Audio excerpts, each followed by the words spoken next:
Quisiera compartir un texto con ustedes y mirar algunas cosas allí que son de gran ánimo y nos alientan.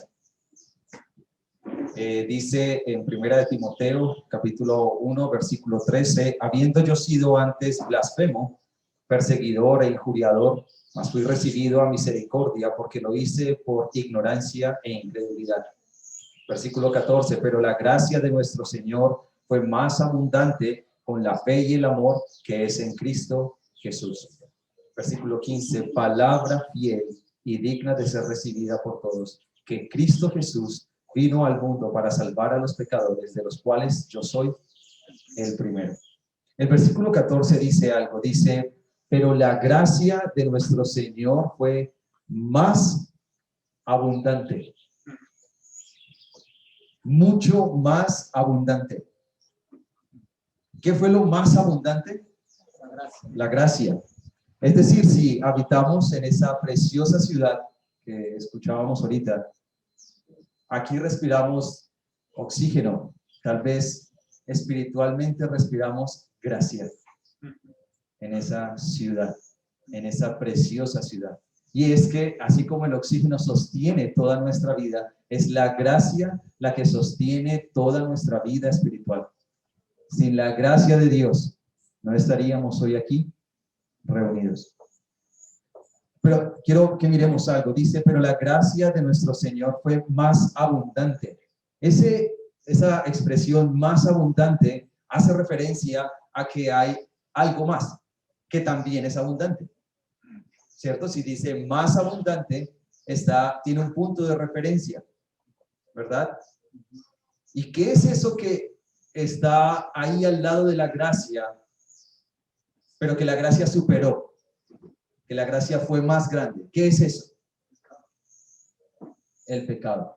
Mire lo que dice Pablo, dice, habiendo yo sido antes blasfemo, perseguidor e injuriador, mas fui recibido a misericordia porque lo hice por ignorancia e incredulidad. Es decir, el pecado fue abundante. Y es que nosotros podemos ver a nuestro alrededor y es que el pecado es abundante, ¿verdad? Es grande. Podríamos decir que es una masa inmensa, por tratarlo de describir. Pero si usamos los términos bíblicos, el pecado es la descalificación y la culpabilidad que nosotros recibimos de Dios. El pecado nos repele de Dios. Es decir, todo lo que el hombre intenta hacer en sus fuerzas, para Dios son trapos de inmundicia. ¿Notan que el pecado es grande? El pecado nos hizo enemigos de Dios. Estábamos afuera de esa ciudad y la estábamos persiguiendo, sitiábamos, nos burlábamos. Eso nos provocaba hacer el pecado. Así que el pecado no es un error, hermanos. No es una pequeña falta, un desliz, un pequeño errorcito. No es algo malo en mi personalidad, es que yo soy de mal genio. No. El pecado es terrible. Es la raíz de todo mal. El pecado afecta al embrión fecundado ya. Y cuando muere el hombre, se lleva su pecado.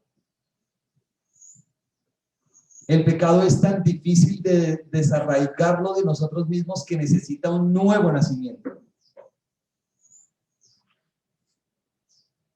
El pecado ya existía cuando no teníamos conciencia. Ya estaba el pecado. Usted no era consciente de usted mismo y ya había pecado en usted. Y aun cuando usted pierda la conciencia, seguirá habiendo pecado. Por él fuimos destituidos. Somos enemigos. La sociedad está dañada por el pecado. Las familias se disuelven y muchas iglesias se dividen por causa del pecado. Pero quizás lo que más hace horrible el pecado es que llevó a Cristo a la cruz. Esa es la expresión más desagradable del pecado. Ver a Cristo crucificado. Pero también es la expresión más hermosa. Porque de allí brota gracia para el pueblo de Dios. Así que Pablo, cuando dice que la gracia fue más abundante, no fue una cuestión de que el pecado estuvo por aquí y la gracia con esfuerzo superó un poco el pecado. No es algo así. No fue que alcanzó a superar el pecado. ¿Saben? La gracia devoró el pecado. Lo consumió totalmente. La gracia fue mucho más alta. Y quiero solo mostrarles algunos versículos que hablan de eso. Por ejemplo, el Salmo 103, versículos 10 y 12 dice que la misericordia de Dios llegó hasta los cielos. Si el pecado alcanzó alguna altura, la gracia llegó hasta el cielo. Esa es la gracia de Dios. Y la gracia se expresa mejor cuando somos perdonados. Es decir, todo eso que acabé de decir fue perdonado. Esa es la gracia de Dios. Y miren lo que dice Dios en cuanto a su perdón, evidenciado o expresando la gracia. Dice en Isaías 43:25, yo soy el que borro tus rebeliones por amor de mí mismo y no me acordaré de tus pecados. No me acordaré. Eso es gracia. Eso es gracia. Jeremías 50:20. En aquellos días, en aquel tiempo, dice Jehová, la maldad de Israel será buscada. ¿Dónde está? Quieren hallar la maldad de Israel. ¿Alguien quiere señalar? No, pero es que mire lo que hizo Israel. Y no aparecerá. Y los pecados de Judá, y no se hallarán. Nadie va a hallar esos pecados. Dios los perdonó todos. ¿No es eso gracia? Qué preciosa gracia. Miqueas 7:19 dice, Él borró, sepultó nuestras iniquidades. Qué precioso. Esa es la gracia del Señor. Nos perdonó. Pero la gracia también se expresa en esto. Miren, el pecado dañó. La gracia restauró. El pecado mató. La gracia que da vida. El pecado manchó. ¿Qué hace la gracia? Limpia. Regenera. El pecado nos hizo enemigos. ¿Qué hace la gracia? Nos reconcilia, ¿verdad? Nos hace amigos. El pecado nos alejó de Dios. ¿Qué hace la gracia? Nos acerca. Hoy alabamos esa gracia. Ese es el ambiente, el aire que respiramos en esta preciosa ciudad. Pero Pablo sigue diciendo, pero la gracia de nuestro Señor fue más abundante con la fe y el amor que es en Cristo Jesús. Dios quiere expresar su amor en esa gracia. Ese es lo que nosotros respiramos, gracia y amor. Tal vez entonces el amor en nuestra ciudad sería esa agua fresca. ¿Saben cómo Dios expresa su amor? Como veíamos ahorita, las mejores expresiones de amor aquí en la tierra, humanamente hablando, se expresan en el círculo familiar y en el círculo íntimo familiar, es decir, esposos, padres e hijos. Y ¿saben? Dios se muestra siempre como un padre.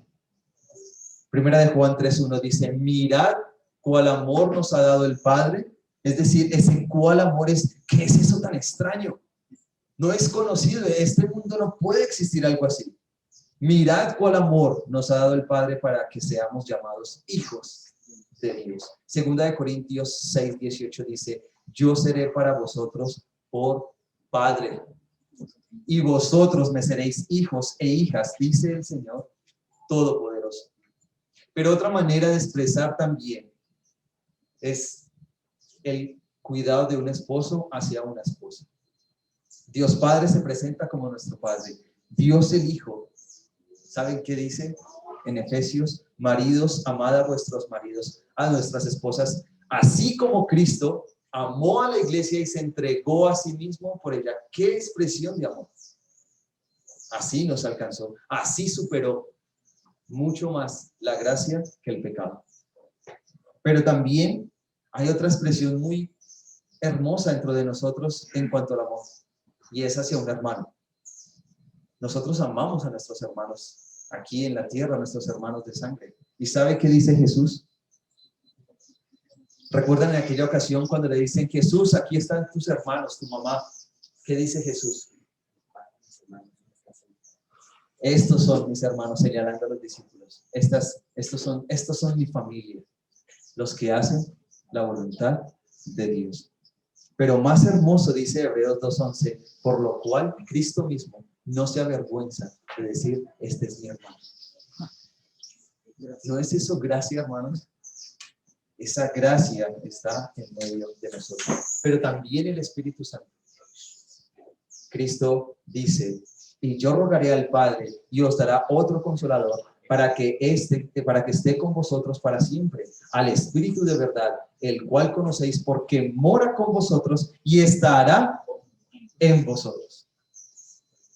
Esto es gracia, la Trinidad en pleno, habitando en medio nuestro, conviviendo con nosotros. Y esa gracia, hermanos, es la que nos sostiene, la que nos sostuvo un mes. Esa gracia es la que nos sostiene hasta el final. Cuando lleguemos a esa ciudad celestial, cuando estemos mirando esas puertas abiertas, sabremos que lo que nos llevó allá no fueron nuestras fuerzas. ¿Qué fue? La gracia de Dios. Y hoy, hermanos, tomamos la cena con mucho gozo. Hoy disfrutamos del pan y del jugo de la vida. Y lo hacemos por pura gracia.